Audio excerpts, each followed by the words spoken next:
सो मार्च 2026 updates आई हैं जी Etsy की, जो कि मैंने कवर नहीं की थी और कर लेनी चाहिए थी, ताकि अभी जो कन्फ्यूजन्स हैं सेलर्स के दरमियान जो स्पेशली पाकिस्तान में डिजिटल प्रोडक्ट सेल कर रहे हैं उनको क्या मुश्किलात आ रही हैं वो मैं थोड़ा सा डिस्कस करूंगा। प्लस आपको बताऊंगा कि क्या क्या चेंजेस आई हैं शॉप के अंदर। तो ये पेज है जी, के लिंक होगा डिस्क्रिप्शन में, आप खुद भी जाके रीड कर सकते हैं। सो यहाँ पर सबसे पहले जी कि आपकी शॉप जो है वो सिंप्लीफाई कर दी है, यानी कि ज़्यादा सिंपल हो गई है, ज़्यादा कॉम्प्लिकेटेड नहीं लगेगी। एक नया बंदा जो नया सेलर है वो भी समझ आएगा शॉप कैसे सेटिंग वगैरह कैसे करनी है। नेक्स्ट जो है वो लिस्टिंग्स वाला जो है पेज या फॉर्म अपडेट हुआ है, थोड़ा सा मैं आपको दिखा देता हूँ। सबसे पहले ही उसने फोटोज एंड वीडियोस मांग ली, उसके बाद कैटेगरी। पहले ऐसा नहीं था, पहले हमें टाइटल देना पड़ता था, फिर कैटेगरी सेलेक्ट करनी पड़ती थी, फिर बताना पड़ता था डिजिटल प्रोडक्ट है। चीज़ें तो वही हैं लेकिन जस्ट थोड़ा सा सिंप्लीफाई कर दिया है। इसके अलावा एटसी की जो सेलर ऐप है उसमें थोड़ी सी चीज़ें इम्प्रूव की हैं। फिल्टर्स एंड सॉर्टिंग अपडेट कर दी है आपकी लिस्टिंग्स की और उसके अंदर जो भी चीज़ें होती हैं। और इसके अलावा बायर की ऑर्डर हिस्ट्री दिखाएगा और गिफ्ट मार्किंग हमारे पास ऑप्शन आ गया है। Stable listing URL for better discovery. पहले ये होता था कि लिस्टिंग का टाइटल चेंज करते थे, यूआरएल भी चेंज हो जाता है, लेकिन अब जो है फाइवर की तरह यूआरएल आपका फिक्स रहेगा ताकि आपकी एसईओ इम्प्रूव्ड रहे। क्योंकि जब टाइटल चेंज करते थे तो उसके साथ यूआरएल भी चेंज हो जाता था और आपकी जो रैंकिंग थी उसमें भी इफ़ेक्ट होता था। तो ये एक चेंज अच्छा है। सो रेटिंग कैलकुलेशन है वो आपकी रीसेंट जो रेटिंग्स होंगी उसकी बेस के ऊपर अब जो है ना आपकी शॉप की परफॉर्मेंस होगी या रैंकिंग होगी।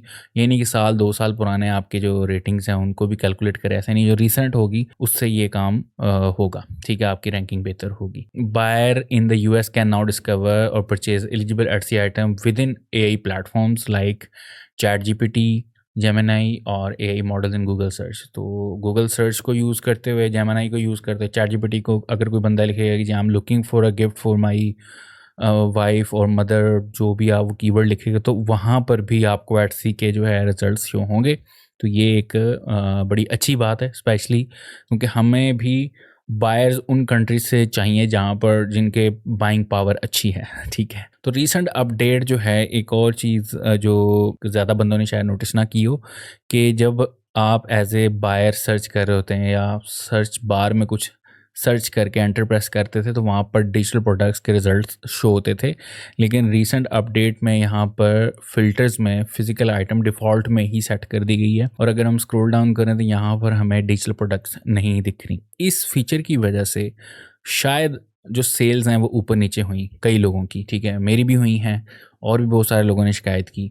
लेकिन ये कि यहाँ पर बायर को यहाँ पर ये ख़त्म करना पड़ेगा। यहाँ पे शो फिल्टर्स में जाके डिजिटल डाउनलोड्स के ऊपर क्लिक करना पड़ेगा या ऑल के ऊपर। ऑल यहाँ पर रहता आइटम फॉर्मेट में तो ज़्यादा बेहतर था, लेकिन यहाँ पर आई थिंक एटसी इस वक्त फ़िज़िकल प्रोडक्ट्स के ऊपर ज़्यादा फोकस करने वाला है और यहाँ पर इस वजह से ये फ़िज़िकल आइटम्स जो हैं वो बाय डिफ़ॉल्ट ही सर्च है। बट तो ये यहाँ पर फ़िल्टर्स, शो फ़िल्टर्स के ऊपर जब क्लिक करते हैं तो यहाँ पर आता है। लेकिन अगर बायर्स की सहूलत के लिए यहाँ पर फ़िज़िकल आइटम्स और यहाँ पर बटन और ऐड कर दिया जाए डिजिटल प्रोडक्ट्स का तो ज़्यादा बेहतर हो जाएगा, स्पेशली उन लोगों के लिए जो हम जैसे डिजिटल सेलर्स हैं, डिजिटल प्रोडक्ट सेलर्स हैं। इसके अलावा कुछ थोड़े बहुत जो है वो आइकन्स चेंज हुए हैं, यहाँ पे थोड़ा स्टाइल चेंज हो गया है और यही कुछ अपडेट्स हैं जो कि थोड़ी सी इंपॉर्टेंट थी, ठीक है। बाकी वो घबराने की बात नहीं। आप लोग मुझे अक्सर ये करेंगे जी जो नए आ रहे हैं लोग वो शॉप बनाएं कि ना बनाएं, तो ऑब्वियसली शॉप बनानी चाहिए, काम नहीं करना आप लोगों ने, तो इसमें डरने वाली कोई बात नहीं। एल्गोरिदम वेबसाइट्स के चेंज होते रहते हैं, you just need to create awesome things, beautiful things और उसको लिस्ट करें और क्वांटिटी बढ़ाएं। तो ये थी कुछ अपडेट्स। मिलते हैं जी नेक्स्ट एटसी की वीडियो में। टेक केयर, अल्लाह हाफिज़।